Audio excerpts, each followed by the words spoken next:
Assalamualaikum warahmatullahi wabarakatuh. Salam sejahtera bagi kita semua. Perkenalkan, nama saya Muhammad Adam Rafli. Saya perwakilan dari Institut Teknologi Indonesia. Dan saya di sini akan menanggapi mosi 2, yaitu sekolah seharusnya berwenang dalam menghukum siswanya yang melakukan perundungan di luar sekolah. Saya mendukung mosi ini karena seperti yang telah disampaikan oleh Dewan tadi, bahwa banyak aparat-aparat hukum seperti polisi yang kurang peduli dengan kasus perundungan karena dianggap sepele. Biasanya polisi hanya menanggapi kasus-kasus yang sudah terlewat berat atau bahkan kasus-kasus yang sudah melampaui batas seperti pelecehan seksual atau kasus narkoba. Sebelum itu saya jelaskan dulu tentang perundungan.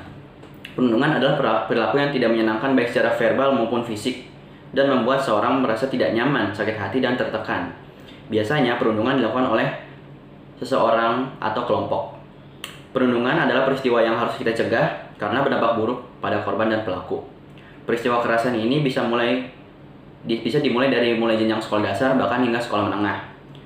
Dikutip dari situs Kementerian Pemberdayaan Perempuan dan Perlindungan Anak, perundungan adalah segala bentuk penindasan atau kekerasan yang dilakukan dengan sengaja.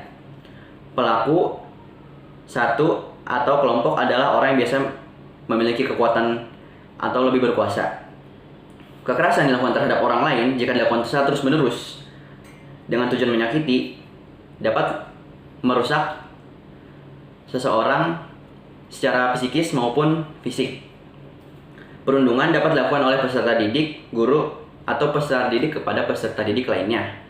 Seperti yang dijelaskan oleh Dewan tadi, bahwa kurangnya kepedulian aparat hukum terhadap kasus perundungan. Oleh karena itu, menurut saya, sekolahlah yang memang seharusnya menambah usahanya dalam menanggapi kasus perundungan baik dalam sekolah maupun di luar sekolah.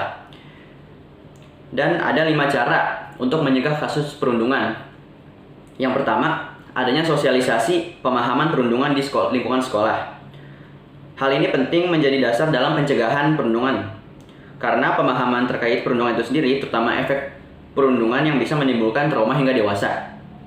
Satuan pendidikan harus bisa memberikan pemahaman mengenai perundungan kepada seluruh warga sekolah, baik guru, tenaga pendidikan, hingga peserta didik. Pemahaman terkait perundungan dapat dimulai dari hal-hal kecil, seperti amanat pembina, saat upacara, edukasi perundungan oleh guru dalam kelas, ataupun membuat poster-poster yang terkait perundungan yang dipajang di lingkungan sekolah. Yang kedua, sekolah seharusnya sensitif terhadap situasi dan kebutuhan korban. Bukan hanya perundungan yang terjadi dalam sekolah, di luar sekolah pun seharusnya pihak sekolah mampu sensitif dan menganalisa siswa-siswanya yang mengalami kasus perundungan. Seluruh komponen warga sekolah juga seharusnya dilatih untuk memiliki rasa simpati dan juga empati kepada warga sekolah lainnya. Salah satunya yaitu dengan memperhatikan ciri-ciri seorang yang mengalami perundungan dan menawarkan bantuan yang sesuai. Ciri-ciri korban yang mengalami perundungan seperti sering cemas, sering menyendiri, tidak percaya diri, ataupun mengalami luka fisik atau memar di tubuhnya.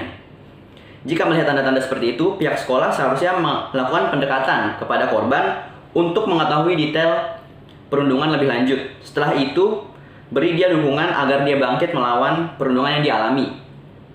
Cara yang ketiga yaitu membuat kebijakan terkait aksi perundungan. Jika terjadinya perundungan kasus di luar sekolah dan kemudian diinvestigasi oleh pihak sekolah, kemudian ketahuan, maka satuan pendidikan harusnya bisa membuat kebijakan, aturan, dan juga sanksi yang tegas terkait aksi perundungan yang ada di lingkungan sekolah. Salah satunya adalah dengan menetapkan mekanisme penanganan kasus yang tepat di sekolah. Selain itu, satuan pendidikan juga wajib tegas dan tidak pandang bulu dalam menindak lanjut pelaku perundungan. Hal ini guna membuat calon-calon pelaku perundungan berpikir 2 kali untuk melakukan aksi perundungannya tersebut.